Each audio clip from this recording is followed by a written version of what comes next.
señor doctor Iván Rodríguez Chávez, rector de la Universidad Nacional Ricardo Palma, señor doctor Adolfo Castillo Mesa, jefe de la Oficina Nacional de Procesos Electorales, señor doctor Jorge Luis Iribarren Lazo, jefe del Registro Nacional de Identificación y Estado Civil, señores miembros del Pleno del Jurado Nacional de Elecciones, doctor Luis Carlos Arce Córdoba, doctor Raúl Chanamé Orbe, doctor Ezequiel Chávarri Correa, doctor Jorge Armando Rodríguez Vélez, señor doctor Wilfredo Penco, vicepresidente de la Corte Electoral de Uruguay, señor doctor Domingo Paredes, expresidente del Consejo Nacional del Consejo Electoral de Ecuador, señor doctor Salvador Romero, expresidente de la Corte Nacional Electoral del Estado Plurinacional de Bolivia y actual integrante de la Comisión de Reforma Electoral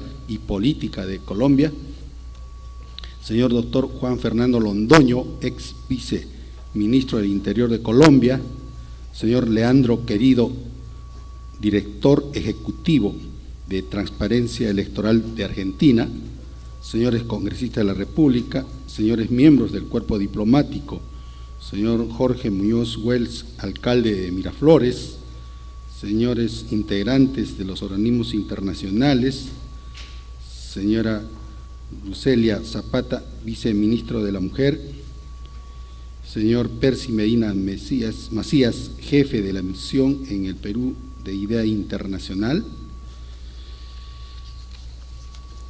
señor Gerardo Tábara Castillo, secretario general de la Asociación Civil Transparencia, autoridades civiles, militares, policiales, señores rectores, decanos de las universidades, señores representantes de ONGs, señores representantes de partidos políticos, señores funcionarios del Jurado Nacional de Elecciones, OMPE y RENIEC, señoras y señores. El Jurado Nacional de Elecciones, la Oficina Nacional de Procesos Electorales y el Registro Nacional de Identificación y Estado Civil, que conforman el sistema electoral peruano, así como los partidos políticos, la sociedad civil y el Congreso de la República, hemos venido impulsando el proyecto de reforma electoral peruana de manera sostenida desde el año 2011. Es importante destacar que hoy, mientras participamos en este certamen, la Comisión de Constitución y Reglamento del Congreso de la República inicia, a su vez, el debate del predictamen del Grupo de Trabajo de Reforma Electoral. Así, avanzamos al siguiente tramo de este debate fundamental para la vida política del Perú. En este contexto, resulta muy valioso el espacio de debate y reflexión que genera esta conferencia internacional, que reúne a connotados expositores internacionales provenientes de los países hermanos de Colombia, Argentina, Uruguay, Bolivia, Ecuador, quienes desde la valiosa experiencia de sus respectivos países contribuirán con sus ideas y comentarios a enriquecer este proceso de reforma en beneficio de nuestra democracia. Igualmente, resulta valiosa la participación de los jefes de la OMPE y del RENIEC, así como de los congresistas de la República y representantes de la sociedad civil que también participan en este diálogo internacional. Sin más preámbulos, damos por inaugurada esta conferencia internacional y nuestro agradecimiento a todos ustedes por su gentil asistencia.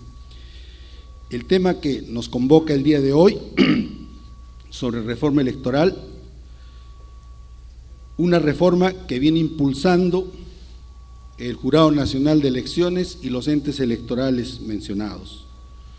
Tras haber concluido el último proceso electoral general, con el cual hemos concretado un hito en la historia de nuestra República, al haber producido la cuarta transición de gobierno consecutiva de forma democrática, se ha puesto de manifiesto la necesidad de emprender una reforma electoral de carácter integral. En general, el marco legal de las elecciones en nuestro país no ha contribuido a generar un clima de confianza y estabilidad para el adecuado desarrollo de los procesos electorales. existen múltiples leyes y éstas se encuentran dispersas y desarticuladas, lo cual dificulta su interpretación y aplicación por parte de las autoridades y ciudadanos. Hay que tener en cuenta además la complejidad del derecho electoral, en el cual convergen normas especiales que no solo gobiernan los procesos electorales en sí, sino también el desarrollo de la vía partidaria y las instituciones de la democracia directa, entre otros aspectos propios del sistema democrático. Por todo ello, el derecho electoral en el Perú se rige por más de 12 leyes diferentes que han sido promulgadas en el lapso de 2 décadas, respondiendo cada una de ellas a diferentes necesidades y coyunturas, generando un panorama legal con vacíos y hasta contradicciones. Es más, algunas de estas leyes han sido objeto de modificaciones parciales a lo largo del tiempo. Por ejemplo, la Ley de Partidos Políticos, aprobada en el año 2003, ha sido modificada en 9 veces en estos 14 años.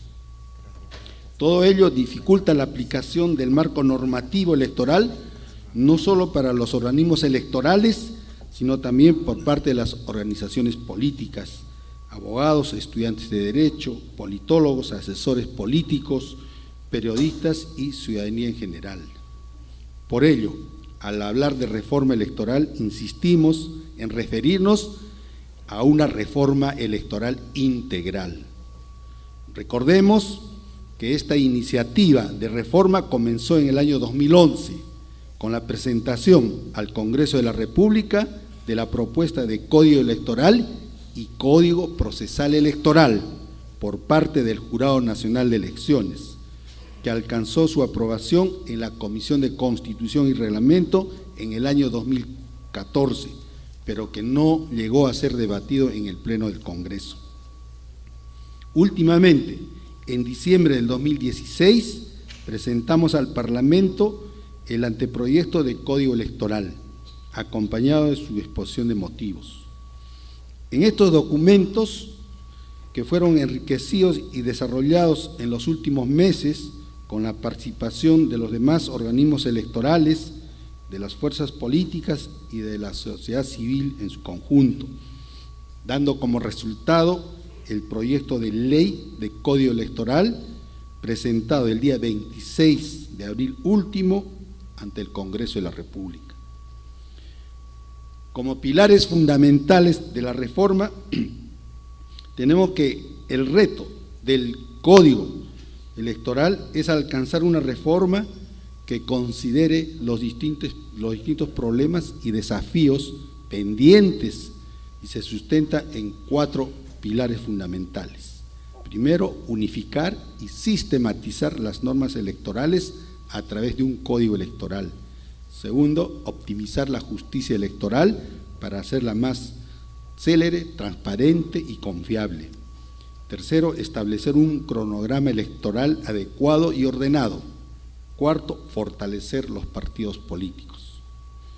En su estructura, el proyecto de Código Electoral comprende un título preliminar y 15 títulos, que involucran en su conjunto 362 artículos y 2 disposiciones transitorias, en los cuales es posible ubicar las normas sobre los distintos tópicos que constituyen la materia electoral.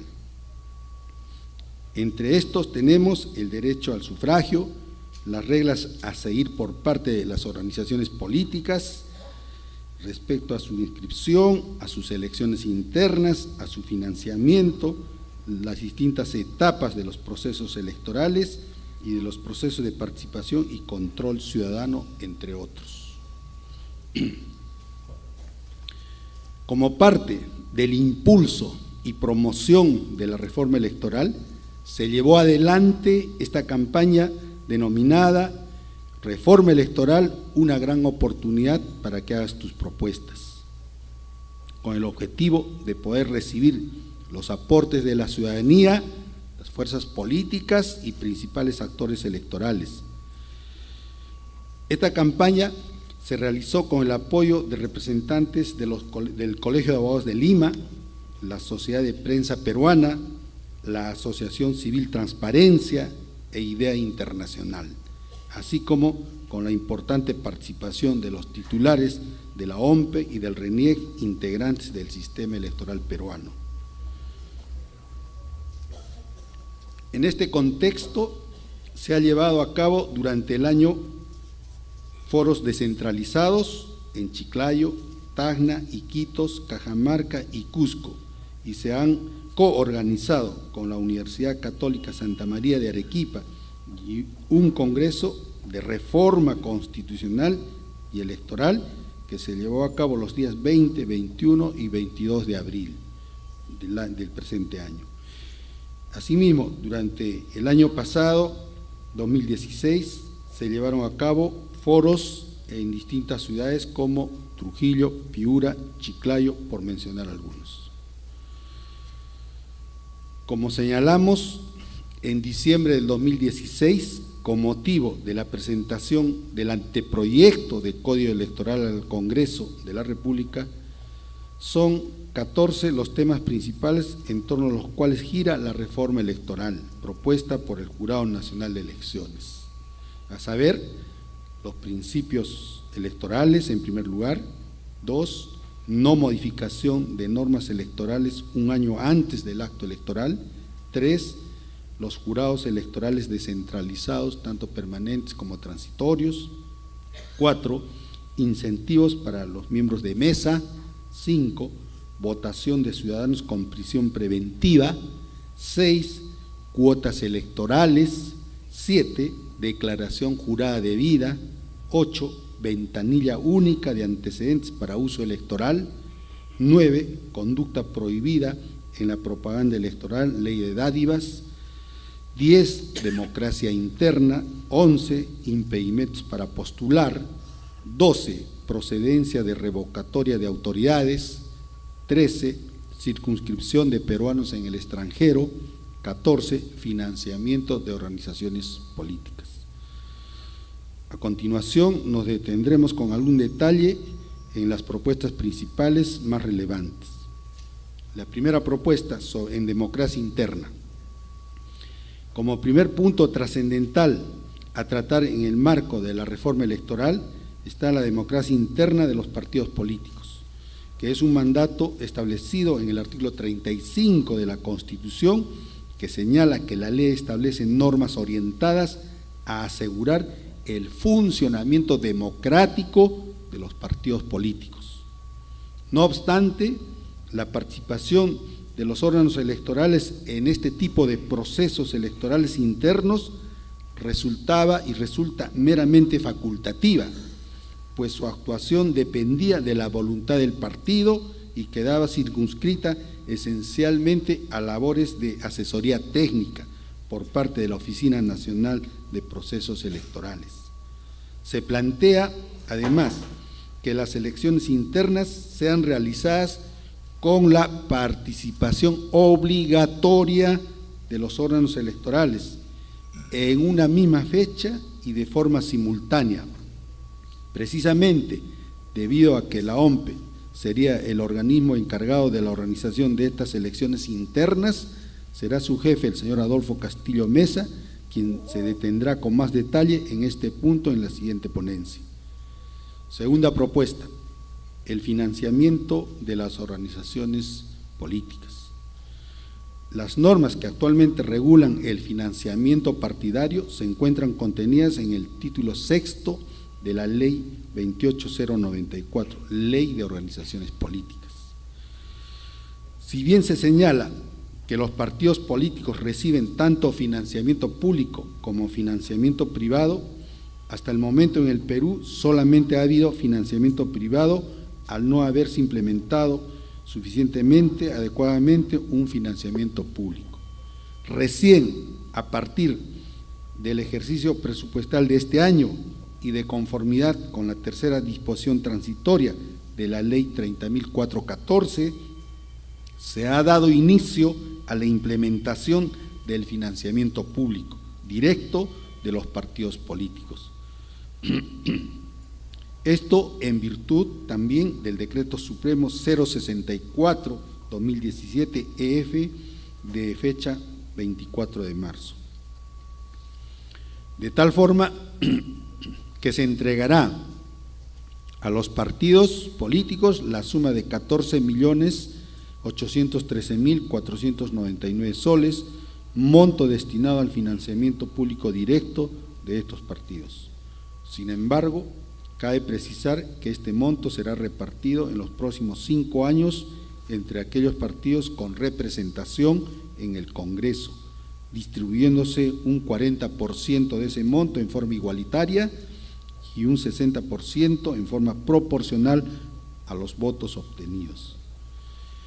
La experiencia de los últimos procesos electorales ha demostrado que la imposición de multas resulta insuficiente, al extremo de que en ocasiones las organizaciones políticas ni siquiera cumplen con el pago de estas multas, por lo cual en el anteproyecto electoral del Jurado Nacional de Elecciones se ha establecido una graduación de las infracciones en leves, graves y muy graves, correspondiendo a aplicar sanciones políticas, tales como la suspensión y, en su caso, la cancelación del registro de la organización política, ante la reincidencia en la comisión de infracciones muy graves.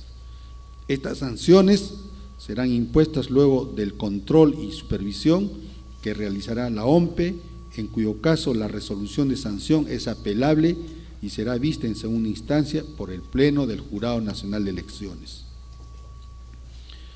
Por otro lado, los aportes recibidos por las organizaciones políticas deben ser canalizados a través del sistema financiero, de modo tal que con el apoyo de la Superintendencia de Banca y Seguros será posible ejercer un mayor grado de fiscalización y evitar el ingreso de dinero de fuente desconocida o ilícita. En el anteproyecto de Código Electoral proponemos que todo aporte debe ser efectuado a través del sistema bancario nacional, pero sobre este punto, debido al rol que le compete a la OMPE, será también el señor Adolfo Castillo Mesa quien ahondará en detalles que correspondan. Tercera propuesta, en materia de cuotas electorales. Dado que la consolidación de nuestro régimen democrático es uno de los principales objetivos que busca concretar el proyecto de Código Electoral, se han producido medidas que apuntan a reforzar la representatividad de sectores vulnerables de nuestra sociedad, como es el caso de las comunidades indígenas a través de la aplicación de la cifra repartidora diferenciada. Si bien la cuota electoral establecida actualmente en 15% estimula la participación de cada vez más candidatos nativos, ya que la ley no ordena la posición que estos deben ocupar, muchas veces son colocados al final de las listas de candidatos, reduciendo sus posibilidades de acceder a un puesto en un consejo regional o en un consejo municipal. Por tal razón, en el caso de las provincias en las que se aplique la cuota indígena para la elección de consejeros regionales, el proyecto de Código Electoral establece que se aplique el método de asignación de consejerías regionales de forma diferenciada. En virtud a ello, para la elección de consejeros regionales se aplicarán los siguientes criterios. En cada provincia se proclamará consejero electo al candidato con mayor votación. En la provincia en que se elija 2 o más consejeros, se aplicará la regla de la cifra repartidora, según el orden de candidatos establecidos por las organizaciones políticas participantes.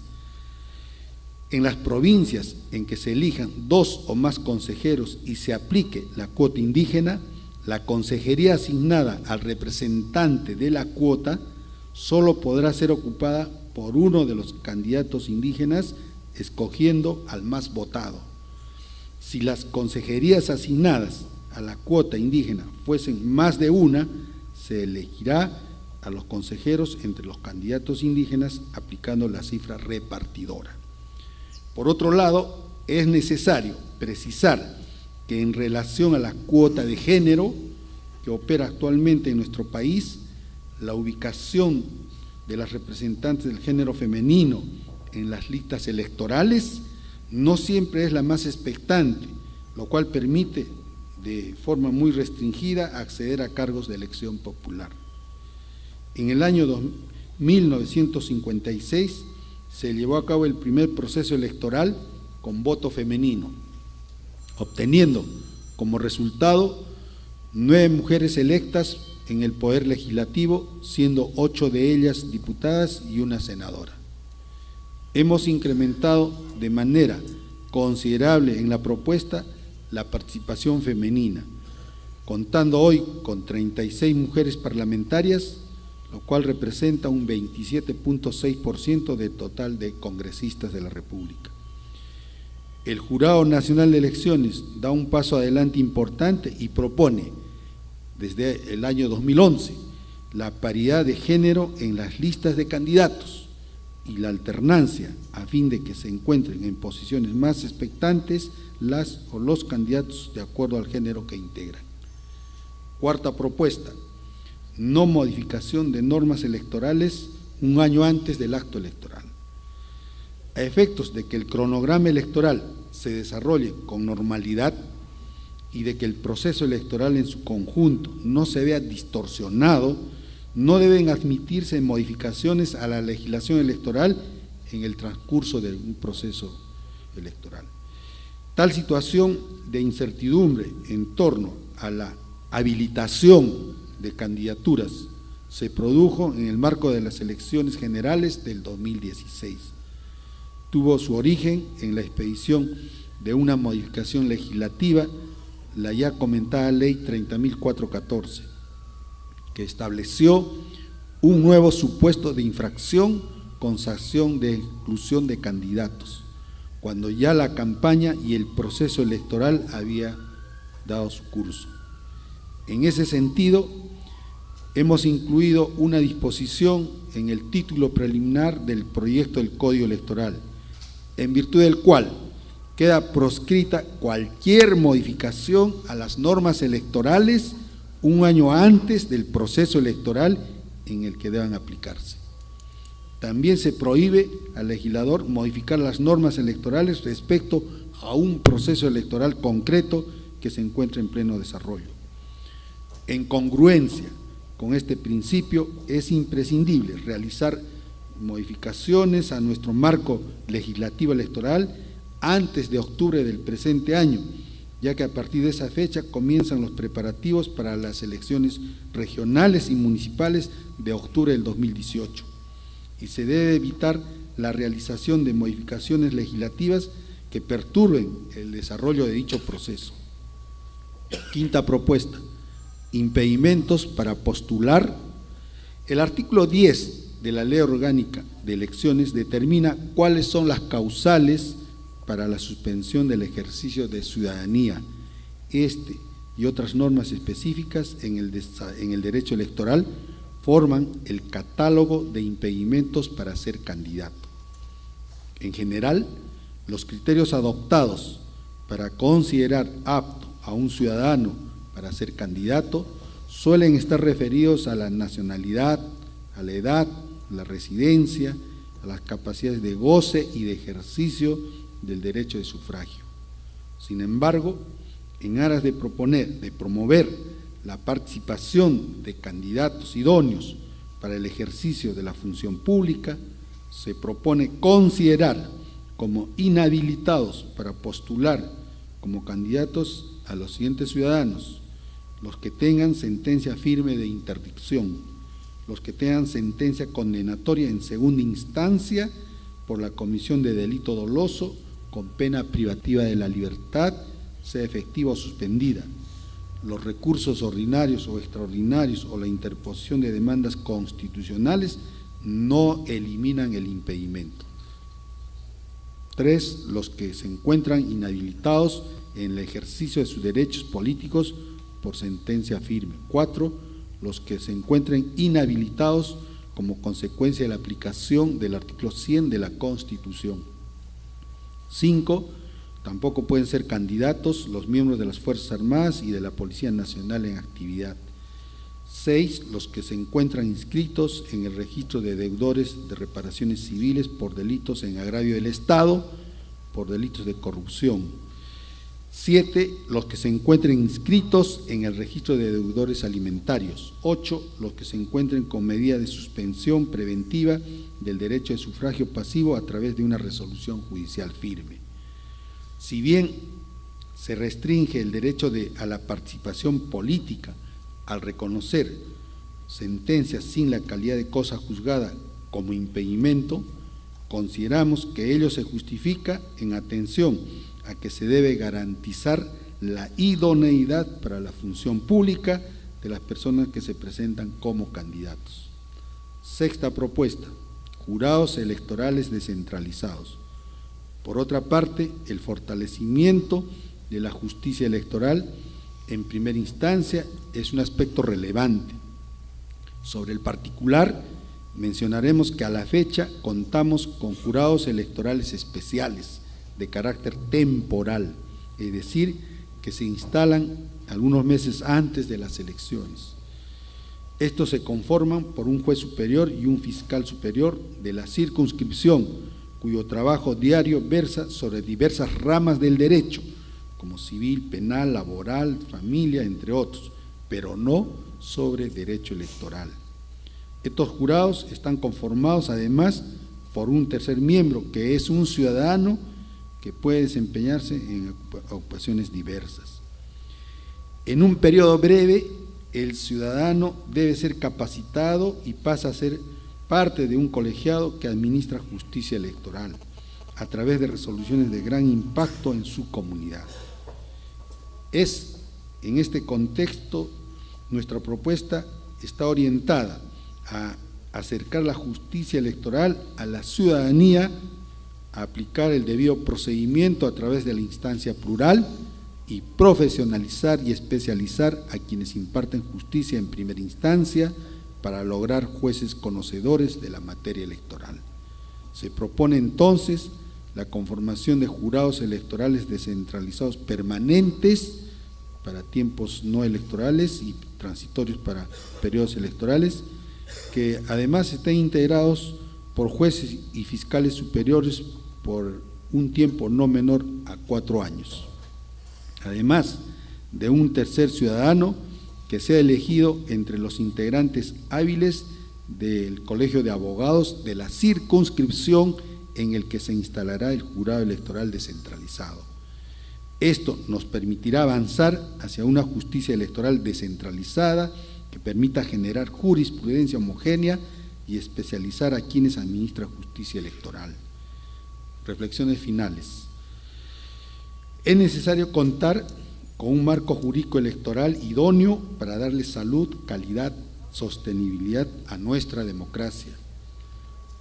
Segundo, las reformas que podrían lograrse permitirán el mejor desarrollo de los comicios venideros, como son las elecciones municipales y regionales del 2018 y las elecciones generales del 2021.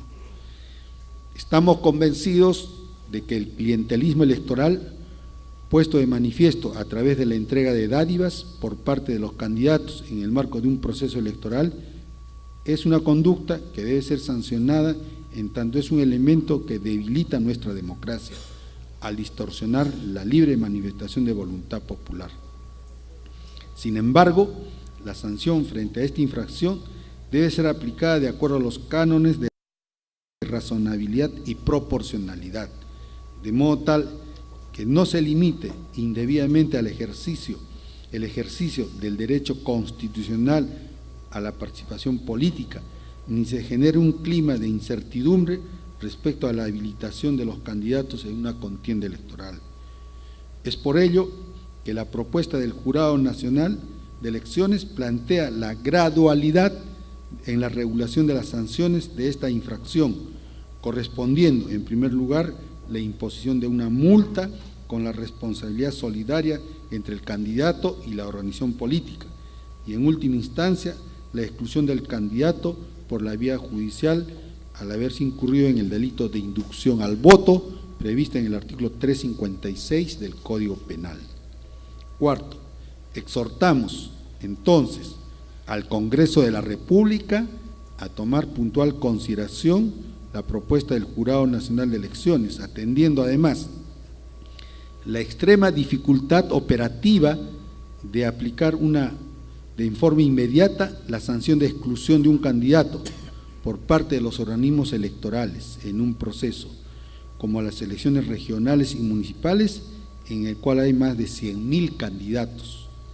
Quinto, precisamente la cercanía de las elecciones regionales y municipales del 2018, en las que se elegirán más de 12.600 autoridades subnacionales, marca la urgencia de que se apruebe y promulgue el proyecto de Código Electoral, que recoge los aportes formulados por los organismos electorales y los diferentes sectores de la sociedad civil.